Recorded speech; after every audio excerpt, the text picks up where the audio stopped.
Hi everyone, I'm James. I'm originally from New Zealand and I moved to the UK 3 years ago. And today I'm here because I miss the weather.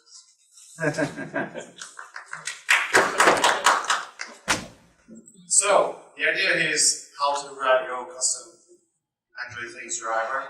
It's very specific, so if you have questions in the middle, please let me know. Because there's a few things. Does everyone know what Android Things is after seeing those presentation? Or have an idea how it works? Okay? But what we're going to do here, what's the goal that we want to achieve today? Well, we want to run like one driver, but we need a problem, right? We want to reach something at the end. So, hey Google, turn the kettle on. Why not? But there's already a device around there that does that. How about, hey Google, turn the fan on? Yeah, there might be some devices that do that. But what happens if I want to turn my old fan on without buying this expensive fan? Well, my solution here is I have these smart plugs that aren't very smart. There's just this remote control that switches them on when I press the button. Now, I know there's smart plugs around, but just for this example, let's pretend they don't exist. How do they work? At the moment, they are 433 megahertz. It's about 30 meters of range. They're cheap, so about $25 you get 6. You don't need a central hub because, well, it's just a remote and problems. There's no security. And they're not connected. So today we're going to get them connected to the cloud.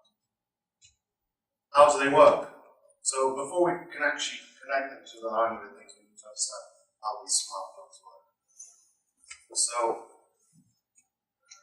inside the plug, there's a decoder, and on the remote there's an encoder that will get our binary code and convert it to a radio signal.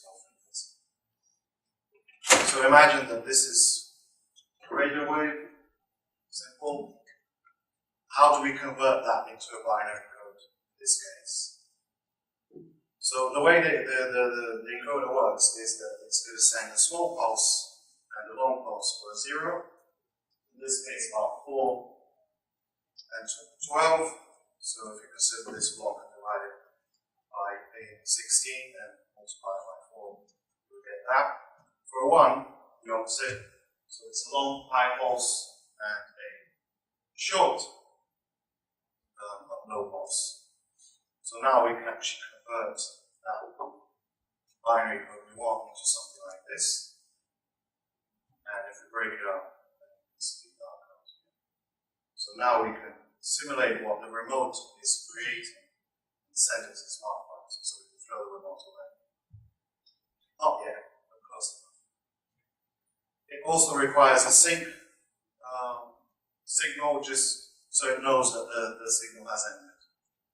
So we know that, okay, I received that block of code and my signal's ended. We need to connect that to the Android things to make it fun. This is our goal for today. Imagine that we've got this receiver and transmitter that's quite cheap, that you can buy on Amazon or wherever you want. We're going to connect that to our Android things. But first of all, we have to understand how they work. So the receiver works at 5 volts, and the transmitter is between 3 and 12. Depending how much voltage there is in there, it will go longer. But let's connect it to our Raspberry Pi or our NXP Pico. The approach is the same. We're going to connect that. So hopefully no one will get scared about these diagrams. The idea is it's a hobby, we're going to play around, we're going to have fun before we can build on it. But we're going to connect the 5 volts, we're going to read the data sheet of the transmitter receiver, see which pins we need to connect to the 5 volts is ground, and then the signals, we're going to connect those to our Raspberry Pi. So this is the transmitter signal and the receiver signal. there's an issue here. The Raspberry Pi does provide 5 volts, but the I/O pins are 3.3. So we have a receiver that's sending 5 volt signal to our Pi, but it should be receiving 3.3. So that's kind of burn our Raspberry Pi inputs or even degrade the lifetime time of it. So we need to add a voltage spike. So this is what we've got before, and then we add these two resistors that will drop the voltage in the voltage signal from the receiver to the Pi. So now we get 3.3 volts. Okay, so these are the I/Os that are supported by our Raspberry Pi. Don't give a good explanation how they work. So if we think about that signal we're receiving, it's going from a low value to a high value to a low value, and so on and so forth. So there's no real smart communication here, it's just working as a binary. So if we have a look at the GPIO, we can convert that signal into binary. So we're going to connect our Android things, and we're going to implement this code. So we're going to initialize our GPIO. Well, we're going to have our value GPIO here, and we're going to close it when we finish with it. And here we're how we initialize it. So we need to define a port name, and well, we're going to open that port with the peripheral manager service. We have to set what direction it's happening. So the signals has to come in our Pi, so we set it as we set the trigger type to edge on both because we want to detect when it goes up and when it goes down, and our active type is high, so when it goes up, it's true or 1. Then we need to define a callback, so we're monitoring the state changes on our GPIO, and we return true, meaning we're going to continue monitoring those when we receive one, and we can call our GPIO switch. Does that make sense so far? Good. Okay, now it gets complicated. So imagine that you've got that signal that has all those zeros and ones that we have, but that has a limit, so it has a size. So just for an example, I'm going to put this value here. So we know that the trigger can't go above that value. Yeah. If people back one slide, is that for the incoming keyword count first? Yeah, sorry. So at the moment we're listening from the remote, so we actually can understand what the remote is sending. So we can convert that, throw the remote away, and then send it to our device. Good question. Okay. So we have the limitation, the limit on the size of our sequence. We're going to store the last time we received a switch change, and we're going to check if we reached the end of the data. So we're going to get that, and then we're going to have an array of the timings. So our method here, when there's a switch on the GPIO, we're going to capture the current time for micros, and we're going to calculate the duration, so the time of the previous. So our current time minus the previous one will give our duration. So we're going to store that so we know how long that pulse stayed. So if it will, let's say, we're starting a new pulse, a long time ago we had the end of that one. We're going to receive it, so the duration is going to be very high, and we're going to start monitoring. We're going to receive the event again. It's going to go down, and we're going to have the duration of that pulse. And then we're going to store the last time, so we know what the last time happened. We want to make sure that our duration was long enough to know that it's initializing a new sequence. So again, a long time ago we didn't receive anything, now we receive it, and now we know, okay, now it's a new pulse. Then, okay, so if we know that the data hasn't started yet, we're going to, so we received the data, and now I know that that has finished because the next sequence has happened, and we got that that limit reached. So we know that we received the pulse. The next one took a long time to happen, so we knew the previous one was finished. Does that make sense? Okay. The variable name is. So okay, we know that that has finished, and we're going to process the data. So we separated that sequence in our array. Then when that's finished, if there's a result, then we will just send it up to our client. And then we set the data that started to false, or if it has, so this is the first trigger, then we'll set it to true. So the next time we reach that point, we're going to process the data. And we reset the change count. So the change count is how many times the signal went up. Now we need to decode this. So we've got a code that at the moment is 0, and we need a class.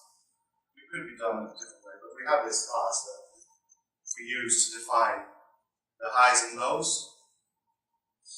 So if you have a look here, a 1, as I showed in the beginning, is a long string on the high, and then a short one on low.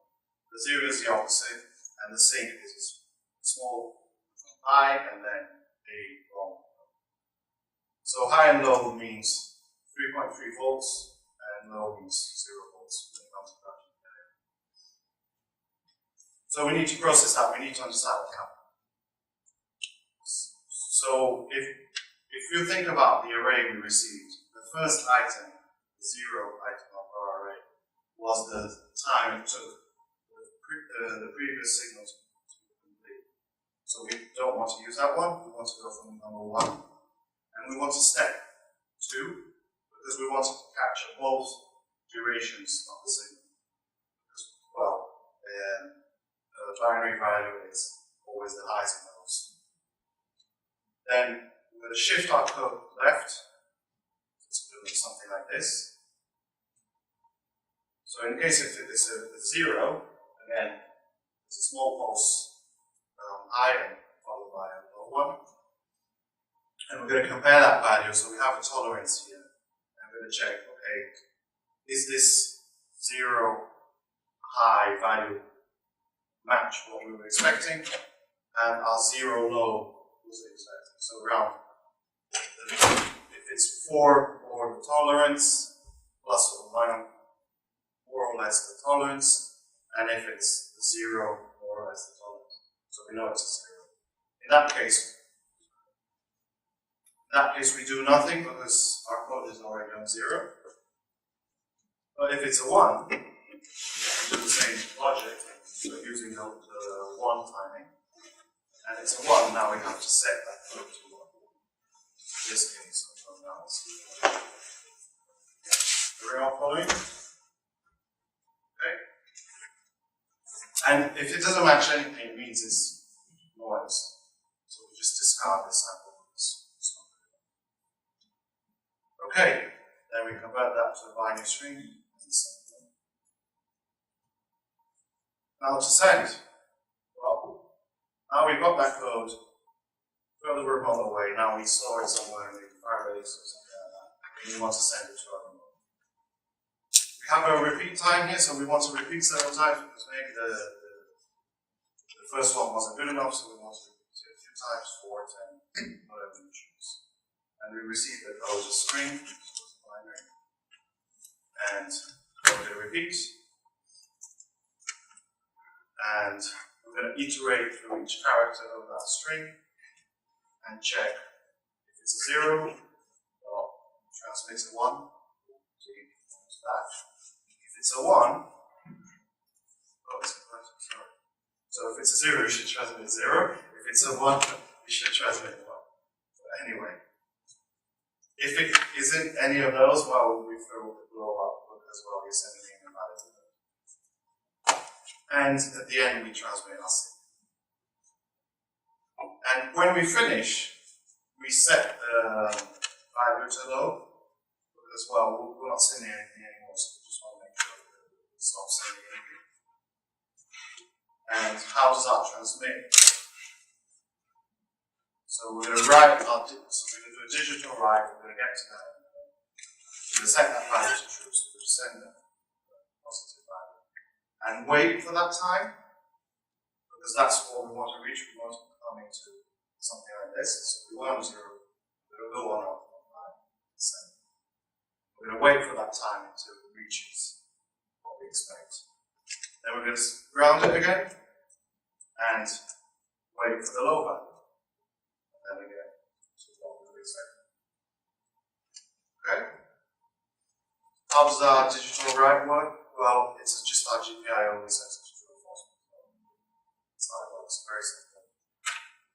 And in the case of the wait, there's this small code here that I found. Probably could be improved because we're just freezing out where it does the job for now. Okay, that's all amazing. But does it work? No, it doesn't. There's a small issue here, and I'll get to that. But I was annoyed. I was like, why doesn't this work? This doesn't make sense. So I'm going to try a different approach. What was happening is that the pulses were being skipped. So the transition wasn't happening. It was sometimes just setting it to high and not going to low, or it was setting to low and not going to high. Very confusing. And I was like thinking, okay, maybe the Java code is very slow and it's not working as expected. So I'm going to try with the NDK.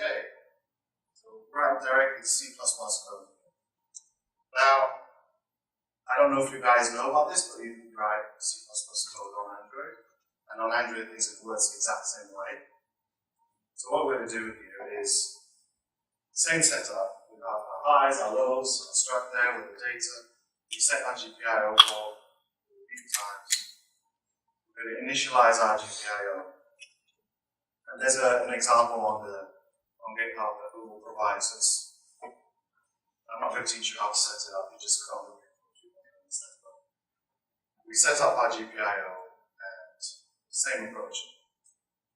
And now we iterate through our send. So we're going to get our code, we're going to iterate through that. Transmit a 1 or transmit a 0. The same and set it to 0. Same thing as the Java code.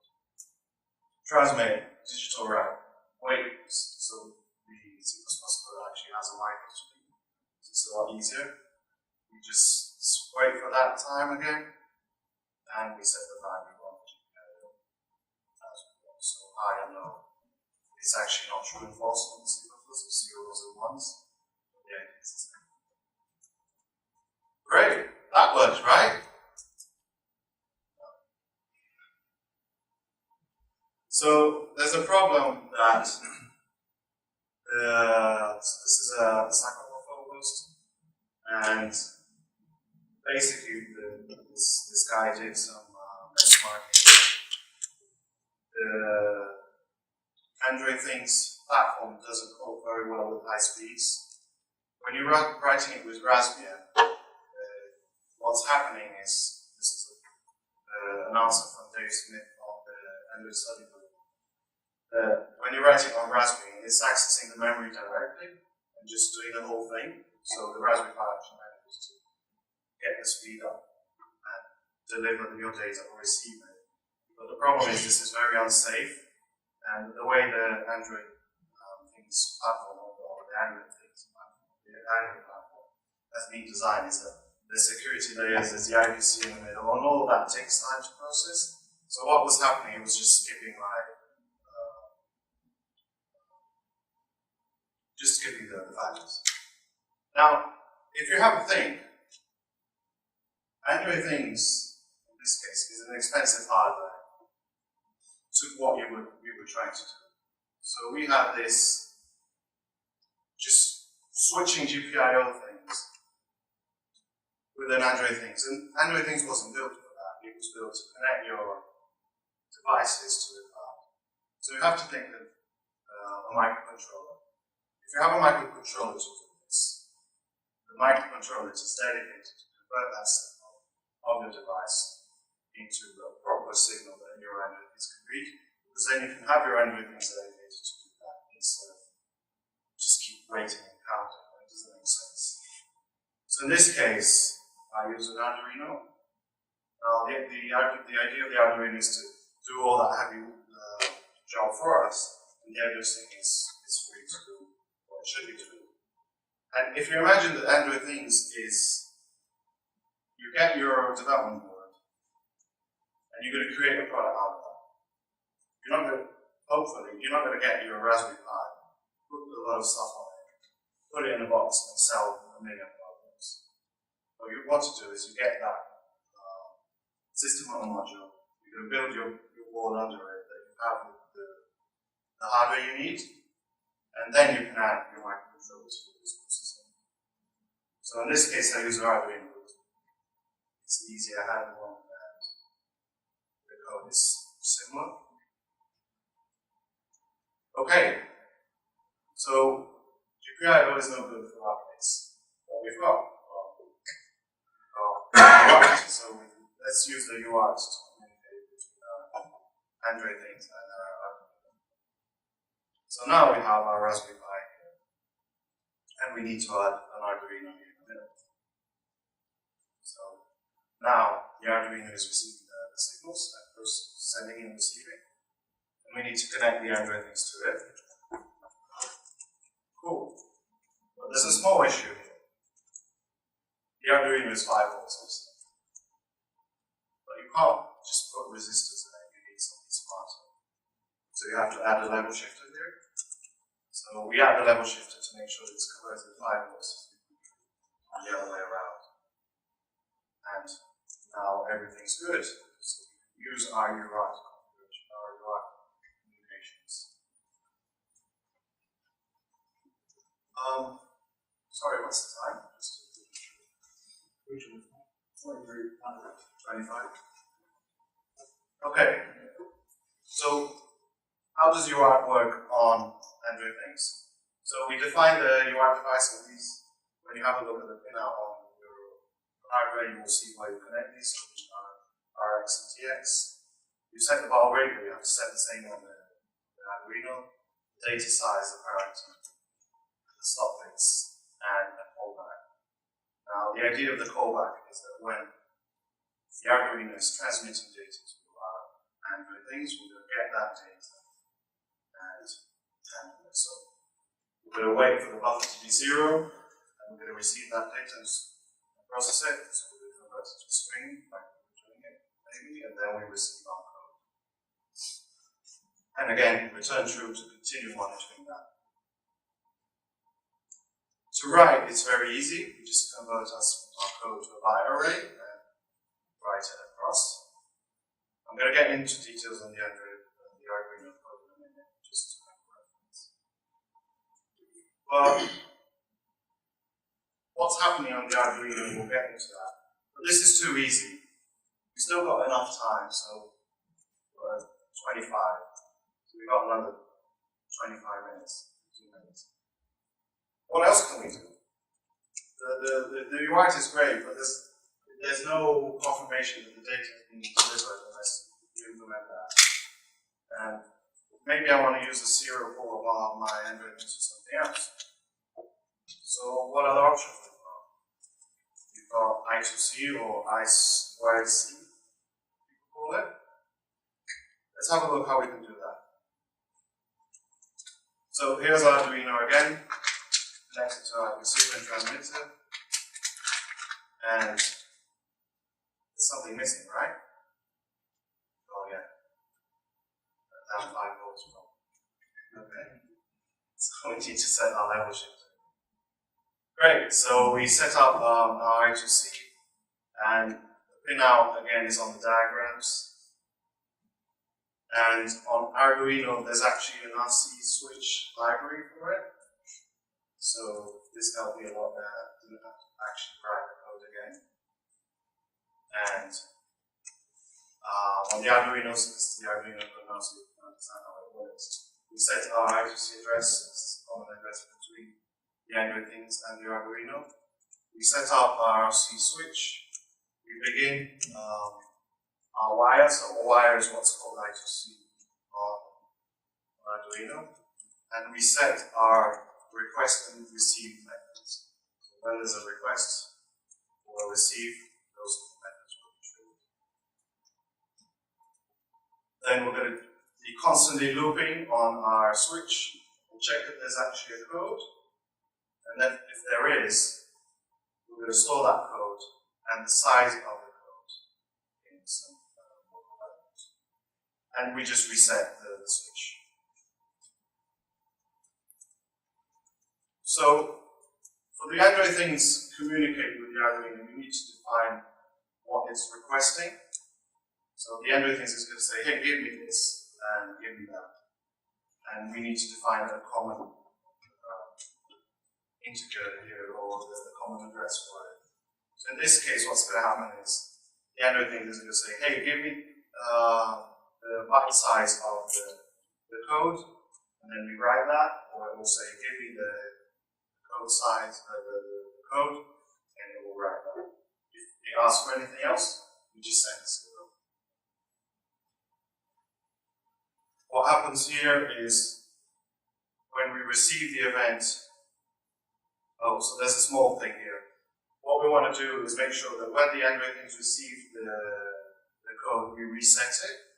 So I also created this acknowledge code that will just set the code to empty and the size to 0. So the next time the Android things request the code, it will be able to send the code.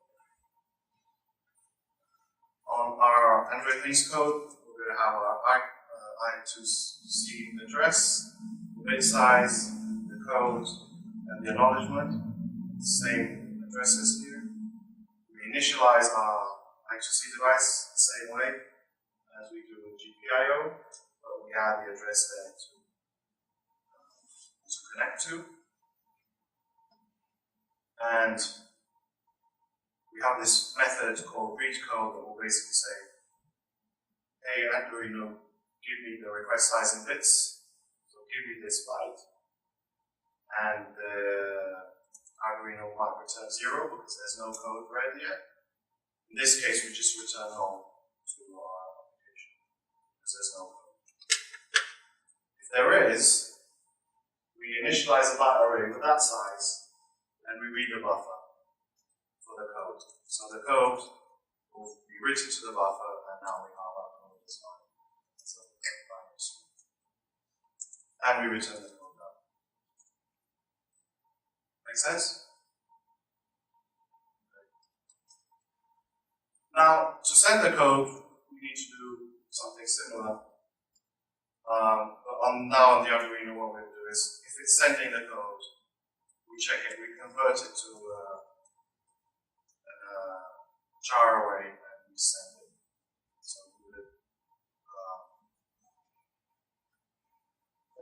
So we get that data, we convert it to the char array, and then we send it using the RCSwitch library. On the Android thing side, we're going to get that code, we're going to just convert it to a byte array and send it. The Arduino is going to receive that and just use the RCSwitch library to send it to the power bus. But there's an issue here that we don't know when there's a new code. So we have to be continually checking the Arduino. Is there a new code? Is there a new code? Is there a new code? That sucks, right? We don't want to keep checking every few seconds. It doesn't make sense. So if we think about the GPIO again, why can't we use that? Why can't we say, when there's a new code, just set the GPIO to high, and everything will know, okay, now I've got a code. So when we have a code, we set the GPIO into high, and when there's the acknowledgement, then we just send the GPIO. And we just have to implement that code on our Android things. So now we're going to check the rising of the GPIO. We don't care when it goes to 0 because that's fine. So we're going to receive that, we're going to implement a listener, and just request the root code when the value is true. So this is how it would look. Well, this is how it does look. Well, it used to look. All these wires. Don't be scared. It has to be fun. It should be fun. And then one day when you get it up and running, you don't want all those wires lying down. Then you can actually buy these prototype boards and you can actually solder all the wires together, so you actually have something nicer. So this would be the next step. You've got your prototype, you've got everything running. Then you can go to China, or I don't know how you can do it. You can create your Kickstarter or something and build your product. And then you would have something that's nice like this. So it works.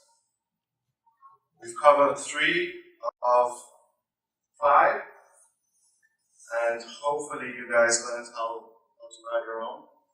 The idea is now is that if you know how it works, the only thing you have to do is when you get your sensors, you have to read the data sheet and see how you that value will send them data.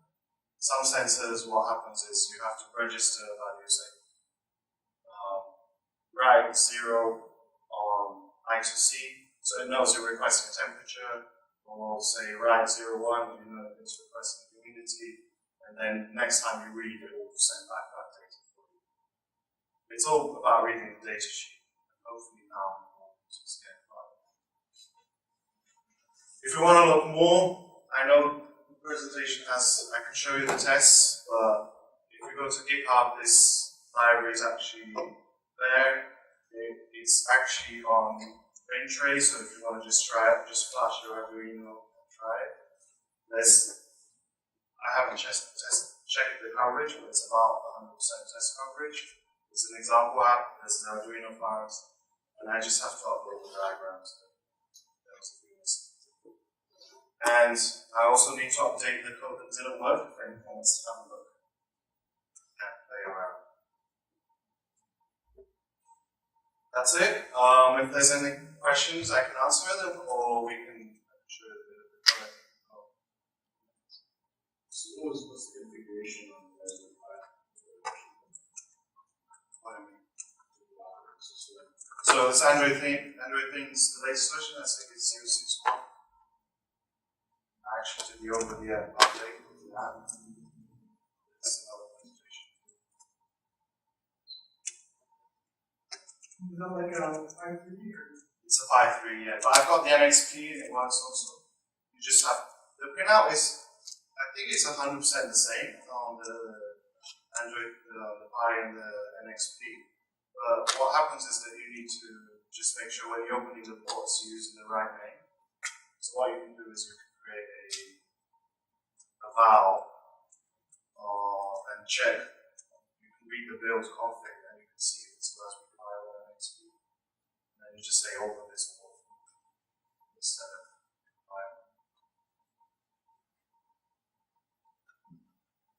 More questions?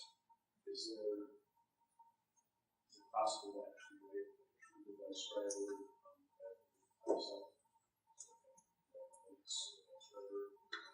Yeah, so you can hack it, but then you're doing 2 things. You're doing something that it probably won't be accepted. And the other thing is that you're using an expensive device to convert a signal. I mean, I bought the Arduinos for £1.50. I bought back of 3. So if you consider that you buy a microcontroller when building your hardware, you're going to pay cents or something. So then you actually have dedicated modules. Thinking about using code, right? You have dedicated modules to do what they should be doing. But to play around, I understand that. Yeah, definitely. Yeah, exactly. Yeah, at the moment it doesn't work. It's just too slow to process that whole flow. Not a real time operating system. Yeah, it isn't. What's going on with some of those kind of No, and imagine you're doing all that stuff, and then suddenly you run TensorFlow on on your Raspberry Pi, and then it's going to start skipping because the processor's busy doing something else. What did your toolkit look like for signal analysis? You were kind of at the beginning there. You were exploring, the actual binary signal that you had. So it's funny enough. I did this project on my graduation project, so I already had all the data. But in the time I was using oscilloscopes to actually check how everything worked. But then when I was converting to Android things, then I just had everything there. So I had the oscilloscopes. Just Android things that exist. All PWM installation. Yeah. All of that use cases. Yeah. So PWM is more like you have a constant frequency. So you're just sending the one I showed in the beginning, just sending it away. You can change the frequency, and then so people use it to demonstrate a speaker. So it plays a note, and then you change the frequency, plays another one. It's just constant. You can't send that sequence of zeros and ones very quickly because it's not much out. Don't think that it will be faster than I was showing you the raycasting. Yeah, it's often something. used to simulate voltage differences. So you have a lower duty cycle, so it's effectively when you smooth out a lower voltage. Does that make sense?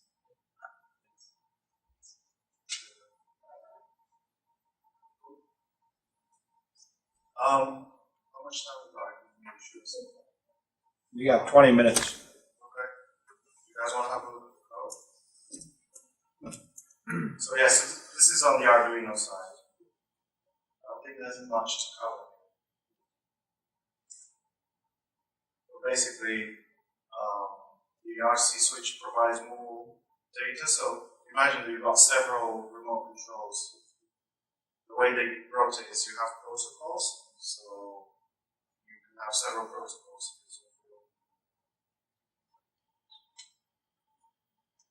It actually maps them in a way that you've got the duty cycle, the time it takes the whole pulse, zeros and ones here in sync.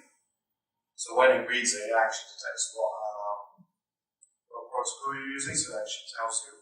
And it also tells you the pulse, so how long the pulse is. Because when I had that 4 and 12, that 4 and 12 is being multiplied by the size of the pulse to divide that.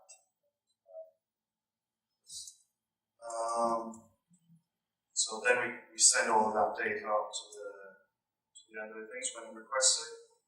We use our send code, so when we receive the code, we send it. And also one of the things, you can't be receiving and sending at the same time, so I have to actually stop receiving, send, and then start receiving.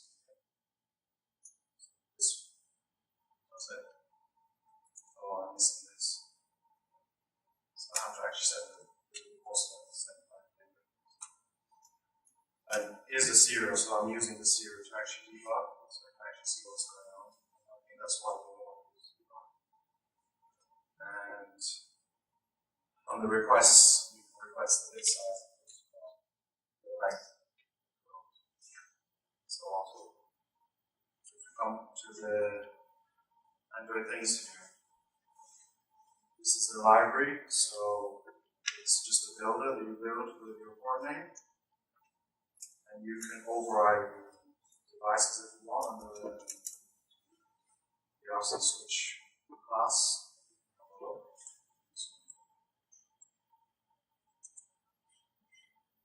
So if maybe you want to mock your RC device to test your app, or you can just mock the whole.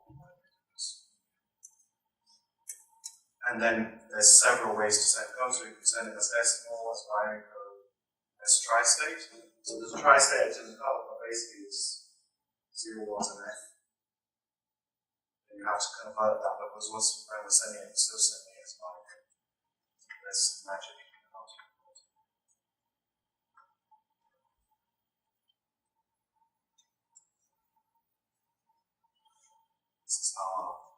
provider would work, receives the service. So this section functions on Coggan, or actually data as we need to. All this is fully tested. And instead of sending a string, I actually send a closed capital. So you're doing the serial sign? That's not asking? Sorry? You're doing the serial implementation? Do you know, is that asking? Is that binary? Yeah, it's asking. So we're not dealing with private setter. No, it's asking.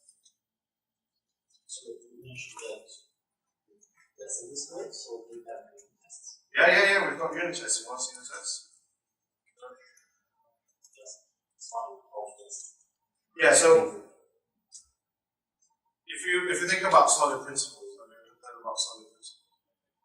Yeah, so everything has an interface, so everything is mockable. So I don't depend on the I2C device, I don't depend on algorithms. My tests are just stuff. So you're just isolating how we're going to do the tests. I actually do I test the interface here. The implementation of the I2C device just to check if it does the IO exceptions, but it's actually abstracted with this service. So I test all of this here.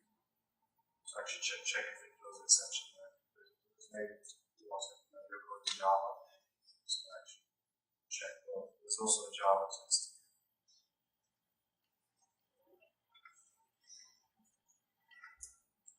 Because when you're writing code, you have to consider both sides.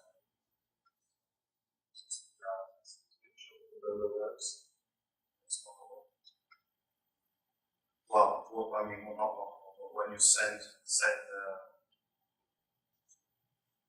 value of the node that actually works.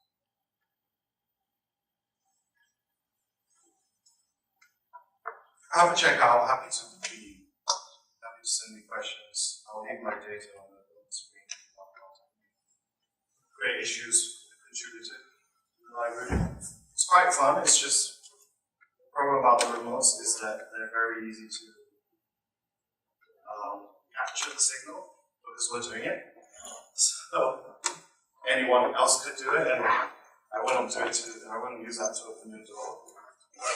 It might be weird if suddenly you're in your living room and your phantom or is that a ghost or something?